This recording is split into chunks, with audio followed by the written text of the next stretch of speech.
Hello guys, तो आज हम क्लास 10th का तीसरा चैप्टर जिसका नाम है दो चर वाले रैखिक समीकरण, उसका हम 3.3 का क्वेश्चन नंबर 1 का 6 नंबर क्वेश्चन सॉल्व करेंगे, सबसे लास्ट वाला। तो इसमें टोटल 6 क्वेश्चन थे और 5 हम ऑलरेडी सॉल्व कर चुके हैं। तो अगर आपने नहीं देखा तो आप उसको देखें। और अभी हम 6 नंबर क्वेश्चन सॉल्व करेंगे, 1 का 6, 3.3 का 1 का 6 नंबर क्वेश्चन। तो इसको हम सॉल्व करते हैं। तो हमारा क्वेश्चन दिया हुआ है 6 नंबर में, 5 वर्ष बाद जेकब की आयु उसके पुत्र की आयु के से 3 गुनी हो जाएगी। 5 वर्ष पूर्व जेकब की आयु उसके पुत्र की आयु की 7 गुनी थी। उसकी वर्तमान आयु क्या है? तो इसको हम सॉल्व करते हैं। तो इसको सॉल्व करेंगे तो सबसे पहले हमें लिखना पड़ेगा माना जेकब की आयु। हमें पता तो नहीं है कि उसकी आयु कितनी है, तो हम कुछ भी मान सकते हैं। माना जेकब की वर्तमान आयु, तो हम मान लेते हैं कि इसकी वर्तमान आयु है x वर्ष है। इसको बस माने हैं हम, हमारा दिया हुआ नहीं है क्वेश्चन में, तो हम कुछ भी मान सकते हैं, x y z a b c d कुछ भी। तो माना जेकब की वर्तमान आयु हम x वर्ष मान लिए हैं, तथा उसके पुत्र, तो उसका जो पुत्र है उसका वर्तमान आयु कितना है? पुत्र की वर्तमान आयु बराबर, इसको मान लेते हैं हम y वर्ष। पुत्र का भी आयु नहीं दिया हुआ है तो इसको भी हम कुछ भी मान सकते हैं, तो y वर्ष मान लिए। तो हमारा क्वेश्चन में दिया हुआ है कि प्रश्न में हमारा दिया हुआ है तो प्रश्न में हमारा है 5 वर्ष बाद जेकब की आयु उसके पुत्र की आयु से 3 गुनी हो जाएगी। 5 वर्ष बाद, तो x प्लस 5, यहाँ पे जेकब की आयु माने हम x वर्ष, तो 5 वर्ष बाद, तो इसका आयु में प्लस 5 वर्ष जोड़ देंगे और बराबर क्या बोला इसमें, उसके पुत्र की आयु से 3 गुनी हो जाएगी। तो उसके पुत्र के गुना करेंगे यहाँ पे, तो पुत्र का आयु माने हैं y वर्ष, तो यहाँ पे y हो जाएगा और प्लस 5 वर्ष बाद, तो y प्लस 5। तो ये हो गया हमारा सिचुएशन, ऐसे में लिखना है। तो अब हमारा यहाँ आ जाएगा x प्लस 5 बराबर, इसको गुना करेंगे तो 3y हो जाएगा यहाँ पे हमारा, और यहाँ हो जाएगा प्लस 15।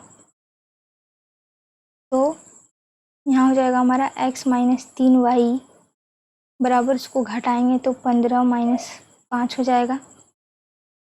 क्योंकि यहाँ जो हमारा है, जो यहाँ पे x और इधर y है, तो बराबर की इधर लाएंगे तो प्लस 3y है, तो इधर लाएंगे तो माइनस 3y हो जाएगा। प्लस माइनस को साथ में लाएंगे तो हमारा समीकरण बनेगा। और यहाँ हमारा प्लस 15 है तो ये इधर ही रहेगा, और यहाँ माइनस प्लस 5 है तो इधर लाएंगे तो माइनस 5 हो जाएगा। तो ये हो गया हमारा। तब इसको घटाएंगे हम तो x माइनस 3y बराबर हो जाएगा 10। तो ये हो गया हमारा समीकरण 1। और दूसरा समीकरण है हमारा, तथा दूसरा सिचुएशन हमारा दिया हुआ है कि 5 वर्ष पूर्व जेकब की आयु उसके पुत्र की आयु की 7 गुनी थी। 5 वर्ष पहले, 5 वर्ष पूर्व, तो x माइनस 5, पूर्व है, पहले बोला है तो माइनस लिखेंगे। और यहाँ x का मान हम माने हैं कि जेकब की वर्तमान आयु है x, और हमें पता नहीं है 5 वर्ष पूर्व था, तो माइनस 5 इसमें घटाएंगे और बराबर उसके पुत्र का आयु है, उसके पुत्र की आयु की 7 गुनी थी। 7 गुनी थी, तो 7 से गुना करेंगे उसके पुत्र की आयु में, ना कि उसकी आयु में। तो 7 से गुना करेंगे तो उसका पुत्र का आयु माने हम y वर्ष, तो इसको भी घटाएंगे 5 वर्ष से, y माइनस 5। तो यहाँ पे हमारा होगा x माइनस 5 बराबर 7y, इसको गुना करेंगे, 7 को y से गुना करेंगे तो 7y माइनस 7 को 5 से गुना करेंगे तो 35 हो गया। और यहाँ होगा हमारा x का x, और यहाँ पे प्लस 7y है तो इधर लाएंगे तो माइनस 7y हो जाएगा, बराबर यहाँ हमारा माइनस 35 है तो माइनस 35 का माइनस 35 ही रह गया, और यहाँ पे हमारा माइनस 5 है तो इधर लाएंगे तो प्लस 5 हो जाएगा। तो यहाँ हमारा बच गया, यहाँ हमारा x है और x माइनस 7y है, और बराबर हो जाएगा इसको, अगर यहाँ हमारा है माइनस 35 है और बड़ी संख्या में माइनस है तो उसको घटाएंगे तो हो जाएगा माइनस 30। बड़ी में जो रहता उससे अगर प्लस रहता तो हमारा 30 हो जाता, और यहाँ पे बड़ी में माइनस है तो यहाँ पे माइनस हो जाएगा, माइनस 30 हो जाएगा हमारा। -30। तो ये हो गया हमारा समीकरण 2। तो सिचुएशन के हिसाब से हम लिख के और समीकरण 1 और 2 निकाल लिए हैं। तो अभी समीकरण 1 तथा समीकरण 2 से, तो हमारा समीकरण 1 है x - 3y बराबर 10 और दूसरा समीकरण है हमारा x - 7y बराबर -30 है। तो इसको हम घटाएंगे, जब हमारा चिन्ह बदलेगा तो हमारा कट के और y का मान आएगा। यहाँ कटेगा x तो y का मान आएगा। अगर चिन्ह नहीं बदलेंगे तो ऐसे रह जाएगा, तो हमारा एक भी संख्या नहीं कटेगा। तो यहाँ पे घटाने पर, तो घटाने सबसे पहले घटाने पर, उसके बाद हम सबसे पहले इसका चिन्ह बदलेंगे। तो जहाँ माइनस है वहाँ प्लस होगा, यहाँ माइनस है तो प्लस हो जाएगा, माइनस है तो यहाँ पे प्लस होगा, यहाँ पे प्लस है तो यहाँ पे माइनस होगा। तो यहाँ पे हमारा ये दोनों कट गया, ये माइनस में और ये प्लस में है तो ये कट गया, और यहाँ पे हम +7y और -3y है तो इसको घट गया और यहाँ पे 4y हो गया। यहाँ पे हमारा बड़ी संख्या में प्लस है इसलिए 4y हो गया, और यहाँ पे अगर माइनस होता तो हमारा -4y आता।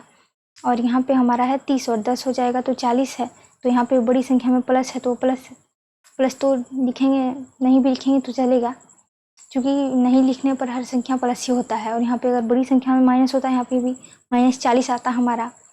तो यहाँ पे हो जाएगा y, यहाँ हो गया हमारा y बराबर 40/4, क्योंकि यहाँ पे हमारा 4 गुना में है तो इधर लाएंगे तो भागा में हो जाएगा। तो ये हमारा यहाँ पे कट गया, तो यहाँ बच गया हमारा 10 पर में हमारा कट गया, तो y बराबर हमारा आ गया 10। तो अब y का मान समीकरण 1 में रखेंगे। y का मान समीकरण 1 में रखने पर, तो y का मान समीकरण 1 में रखेंगे तो हमारा समीकरण 1 है x - 3y बराबर 10। तो ये हमारा समीकरण 1 है, तो इसमें हम y का मान रखेंगे। तो x का x होगा और यहाँ पे -3 का 3, यहाँ पे गुना करेंगे 10 से, क्योंकि हमारा y का मान 10 आया है तो बराबर हो जाएगा यहाँ हमारा 10। और यहाँ हो गया हमारा x माइनस, यहाँ पे 3 को 10 से गुना करेंगे तो 30 हो जाएगा, यहाँ बराबर हो गया 10। और यहाँ हो जाएगा हमारा x बराबर, यहाँ पे 10 का 10 होगा, यहाँ पे -30 है बराबर के उधर, तो इधर लाएंगे तो +30 हो जाएगा हमारा। तो यहाँ हो जाएगा हमारा अब, तो x का मान हमारा हो जाएगा x बराबर, यहाँ हमारा x का मान आ गया 40, x का मान हो गया हमारा 40। तो इसलिए जेकब की वर्तमान आयु हमारा हमें पता चल गया। तो जेकब की वर्तमान आयु, तो जेकब की आयु को हम माने थे x, तो x का मान हमारा आ गया 40 वर्ष, 40 आ गया, तो यहाँ पे 40 वर्ष हो गया। और दूसरा है हमारा पुत्र की वर्तमान आयु, तो पुत्र की वर्तमान आयु हो जाएगा, पुत्र की वर्तमान आयु, तो पुत्र की वर्तमान आयु माने थे हम y वर्ष, तो y हो जाएगा, और पुत्र का आया हमारा 10 वर्ष। तो ये हो गया हमारा सॉल्व। तो हम 6 नंबर क्वेश्चन भी सॉल्व कर चुके हैं। तो मिलते हैं नेक्स्ट वीडियो में, तब तक के लिए थैंक यू।